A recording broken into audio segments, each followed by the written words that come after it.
이제부터 우리는 이라는 제목으로 오늘 주신 말씀 전하겠습니다. 오늘 본문 19절을 보면 하나님께서 이스라엘을 어떻게 해서든 하나님의 아들로 두려고 하는 하나님의 의도가 보여집니다.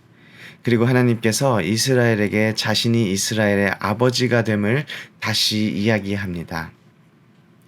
이스라엘이 하나님의 마음을 알아서 아들이 되고 하나님을 아버지로 섬겼으면 너무 아름다운 관계가 되는 것인데 이스라엘은 그렇게 하지 않았습니다.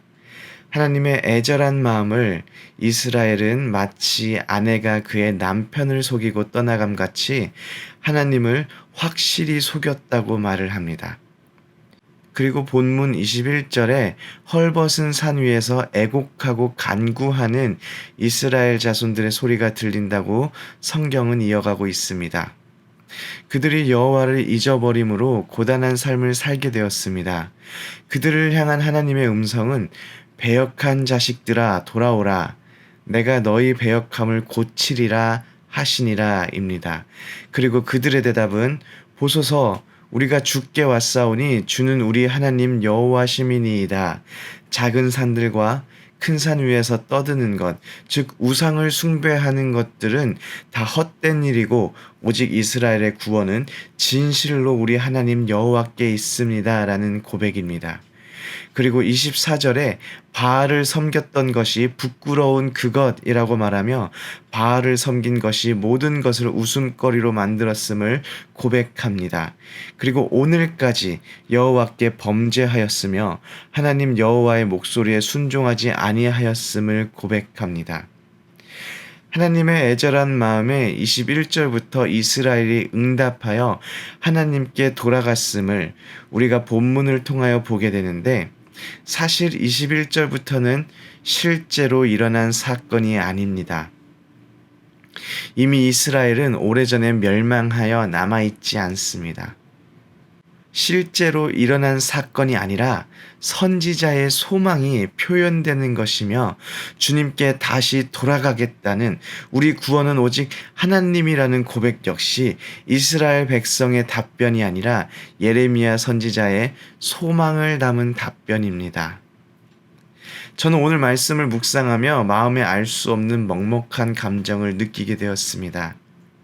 이스라엘 백성들이 출애굽하여 광야를 지나던 때에 출애굽기 32장에 이르러 금송아지를 만들어 버리는 사건이 등장합니다. 그리고 그 금송아지를 애굽 땅에서 인도하여 낸 너희의 하나님이라고 불러버립니다. 이 사건 이후에 모세는 겁이 났던 것 같습니다. 이스라엘 백성이 애굽에서 나올 수 있었던 것도 하나님이요. 광야에서 신발이 떨어지거나 옷이 해지지 않을 수 있었던 것도 하나님이요. 매일 아침에 만나를 내려주신 분도 하나님인데 이 하나님이 만약에 이스라엘 백성의 죄악으로 인하여서 이스라엘 백성을 떠나면 어떡하지? 우리의 죄악으로 인하여서 하나님께서 우리를 외면해버리고 우리의 간구를 듣지 않게 된다면 어떻게 하지? 라는 두려움입니다. 그래서 모세는 하나님께 영광을 보여달라고 합니다. 그리고 출애굽기 33장에서 모세에게 하나님의 영광을 보여주며 34장 6절에 이르러 여호와께서 그의 앞을 지나시며 선포하시되 여호와라 여호와라 자비롭고 은혜롭고 노하기를 더디하고 인자와 진실이 많은 하나님이라 선포하십니다. 여기서 인자와 진실은 사랑과 신실하심입니다. 이스라엘 백성이 비록 죄를 범하였지만 이스라엘 백성이 넘어지고 무너졌지만 그럼에도 불구하고 인자와 진실이 많은 하나님, 사랑과 신실하심이 많은 하나님은 여전히 이스라엘 백성을 사랑하시고 여전히 이스라엘 백성과 맺은 언약을 지키시겠다라는 것입니다. 그리고 이 인자와 진실하심이 바로 요한복음 1장 14절에 나오는 말씀이 육신이 되어 우리 가운데 거하심에 우리가 그의 영광을 보니 아버지의 독생자의 영광이요 은혜와 진리가 충만하더라 에서 바로 은혜와 진리입니다. 말씀이 육신이 되어 우리 가운데 거하심에 라는 말은 인간의 몸으로 이 땅에 태어나신 예수 그리스도를 말합니다. 예수 그리스도를 보니 아버지의 독생자의 영광이요 은혜와 진리가 충만하더라라고 성경은 말하고 있습니다. 우리를 향한 하나님의 사랑과 하나님의 신실하심, 우리를 끝까지 사랑하시고 우리와 맺은 언약을 끝까지 이루어 가시는 하나님의 증거가 바로 예수 그리스도 안에서 나타난 것입니다. 그런데 문제는 우리에게 있는 것 같아요. 우리는 하나님을 속이기에 바쁩니다. 우리를 자녀 삼으시는 하나님으로부터 벗어나기에 바쁩니다. 하나님을 잊어버리는 것에 빠른 삶을 살아갑니다. 이런 우리에게 예레미야 선지자의 간절한 소망은 22절에 돌아오라입니다. 여호와 하나님께 돌아오라는 것입니다. 예레미야 선지자의 소망은 여호와 하나님께 돌아오라는 회개를 향한 소망입니다. 그런데 왜 우리는 여호와께 돌아가는 것이 그토록 어려울까요? 왜 우리는 회개하는 것이 그토록 어려울까요? 아닌데요. 전도사님, 저는 죄를 지으면 바로바로 회개하는데요. 이렇게 생각하신다면 네, 맞습니다. 아주 잘하고 있는 것입니다.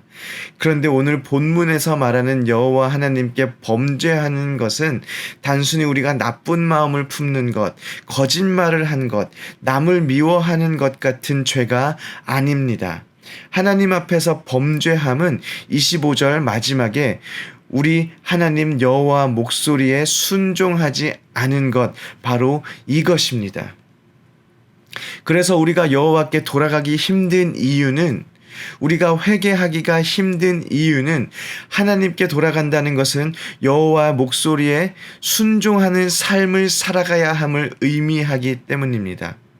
우리가 진정한 회개를 하기 힘든 이유는 이제까지 내가 주인으로 살아왔던 나의 삶을 이젠 내려놓고 이제까지 익숙한 삶의 방식에서 돌아서서 하나님께서 나의 삶의 주인이 되어달라는 진실한 고백을 드려야 하기 때문입니다. 그리고 하나님이 주인 되는 삶을 우리가 살아가야 하기 때문입니다. 오늘 예레미야 말씀 25절을 보면 저의 마음을 뜨겁게 하는 단어가 있습니다. 바로 오늘까지입니다. 예레미야 선지자의 오늘까지는 무슨 의미일까요? 오늘까지는 우리가 하나님께 범죄하여 하나님의 목소리에 순종하지 않고 살았습니다.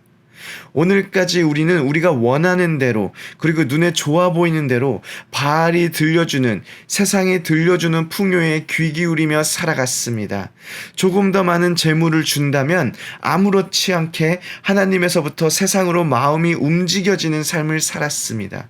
그런데 그런 삶의 모습들이 바로 언제까지요? 오늘까지라는 것입니다. 그리고 이제부터는 다른 삶을 살아가겠다라는 고백입니다. 이제부터는 하나님께 돌아가서 하나님의 말씀에 귀를 기울이는 삶을 살아내겠다라는 고백입니다.